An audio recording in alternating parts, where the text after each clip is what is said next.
تین مرتبہ آپ نے غسل کیا، لیکن تینوں مرتبہ آپ کو چکر آ گیا اور بے ہوش ہو کر کے آپ گر پڑے۔ جب آپ نے دیکھ لیا میرے اندر مسجد میں جانے کی طاقت نہیں ہے، میرے اندر نماز پڑھانے کی طاقت نہیں ہے، آپ نے فرمایا او لوگو جاؤ ابو بکر سے کہو، ابو بکر سے کہو وہ میری جگہ نماز پڑھائے۔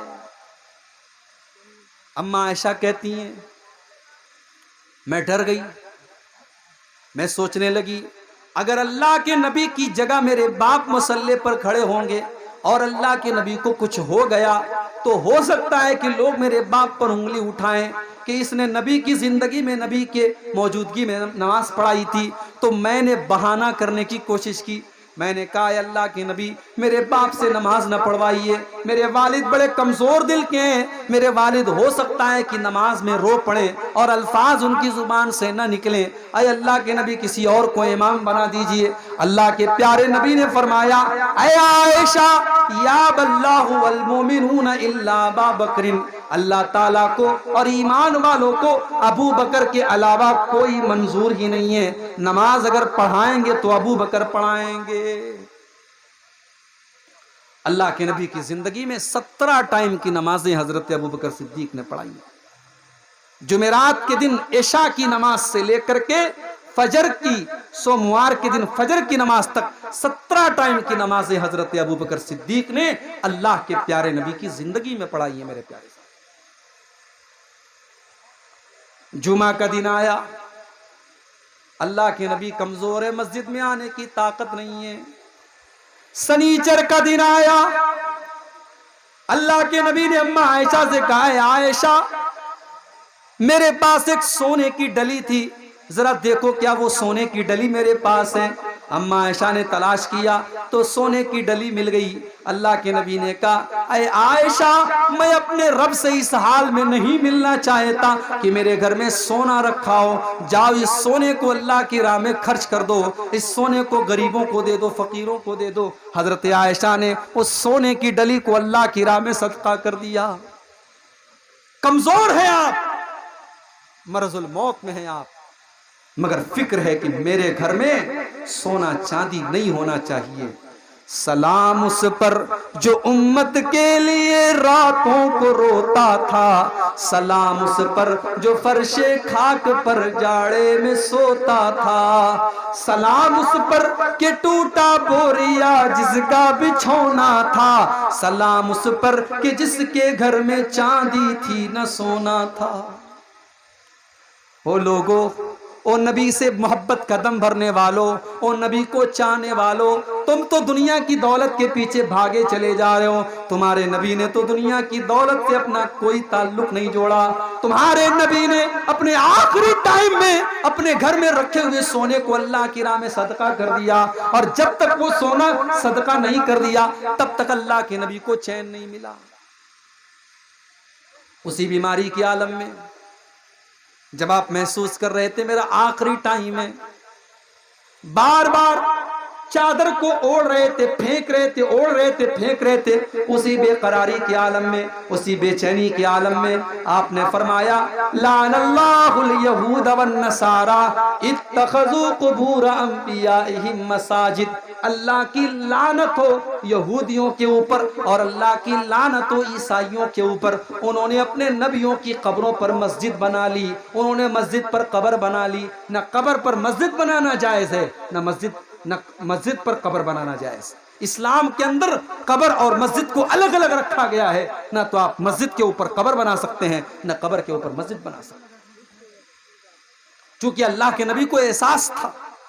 کہ میرا انتقال ہونے والا ہے، میرا آخری ٹائم ہے،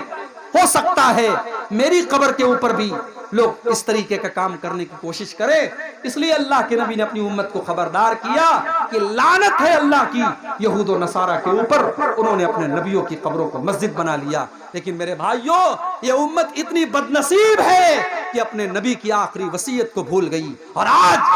بھارت کا کوئی شہر ایسا نہیں ہے اور بھارت کا کوئی ایسا اسٹیٹ نہیں ہے جہاں کسی اللہ کے نیک بندے کی قبر پر آج سجدہ نہ ہو رہا ہو، وہاں سر نہ جھکایا جا رہا ہو۔ کتنے ایسے درگاہ اور قبر ہے جہاں لال کالے پیلے دھاگے باندھے جاتے ہیں، سر جھکائے جاتے ہیں، عورتیں وہاں جاتی ہیں، بے پردگی ہوتی ہے، بے حیائی ہوتی ہے، شرک ہوتا ہے، بدعت ہوتی ہے۔ میرے پیارے ساتھیوں، اس امت نے اپنے نبی کی آخری وصیت کا خیال بھی نہ رکھا۔ اور آگے بڑھیے، اتوار کا دن آیا، انتقال سے ایک دن پہلے۔ آج بھی اللہ کے نبی کی طبیعت بہت خراب ہے، کمزوری سے آپ اٹھ بھی نہیں پا رہے ہیں، مسجد میں جا نہیں پا رہے ہیں، اپنے بستر پر لیٹے ہوئے ہیں۔ آپ کی زبان، آپ کے ہونٹ ہلنے کی، ایسا لگا کہ آپ کے ہونٹ ہل رہے ہیں، آپ کی زبان چل رہی ہے۔ ام حبیبہ کہتی ہے میں نے کان لگا کر کے سنا کہ دیکھوں اللہ کے نبی کیا کہہ رہے ہیں، آخری ٹائم ہے اللہ کے نبی کیا فرما رہے ہیں۔ کہتی ہیں جب میں نے کان لگا کے سنا تو اللہ کے نبی کہہ رہے تھے الصلاۃ الصلاۃ وما ملکت ایمانکم، ہو لوگو تم نماز کی پابندی کرو، ہو لوگو تم نماز کا خیال کرو، ہو لوگو تم نماز کو برباد نہ کرو۔ آخری ٹائم میں اللہ کے نبی کو نماز کی فکر ہے۔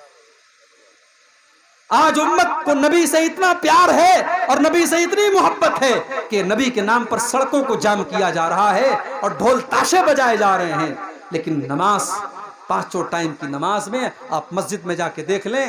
فجر کی نماز میں کتنے لوگ رہتے ہیں، آپ اپنے محلے کی مسجد میں دیکھ لیں، اپنے گاؤں کی مسجد میں دیکھ لیں۔ میرے پیارے ساتھیوں، اللہ کے نبی کی آخری وصیت تھی نماز کے بارے میں، لیکن امت کو آج نماز کا ہوش نہیں۔ اور ہم کہتے ہیں کہ صاحب ہندوستان میں یہ ہو رہا ہے، وہ ہو رہا ہے، اور فلاں کی سرکار ہے، اور فلاں کی سرکار ہے، اور فلاں ظلم کر رہا ہے، اور فلاں ظلم کر رہا ہے۔ اما عائشہ فرماتی ہے کہ اللہ کے نبی کے اوپر جب بھی کوئی پریشانی آتی تھی اللہ کے نبی نماز میں کھڑے ہو جاتے تھے۔ جنگ کے میدان میں بھی آپ نے نماز پڑھی ہے، نماز آپ نے کبھی نہیں چھوڑی ہے۔ جنگ خندق کے موقع پر جب لڑائی کی وجہ سے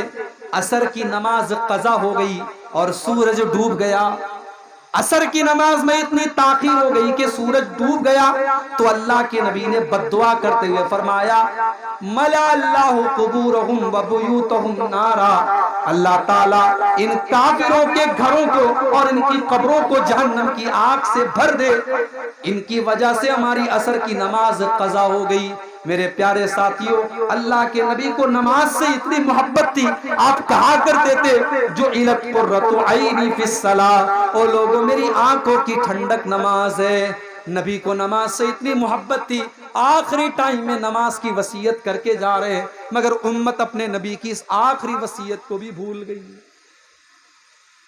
اور کیا فرمایا آپ نے وَمَا مَلَكَتْ أَيْمَانُكُمْ،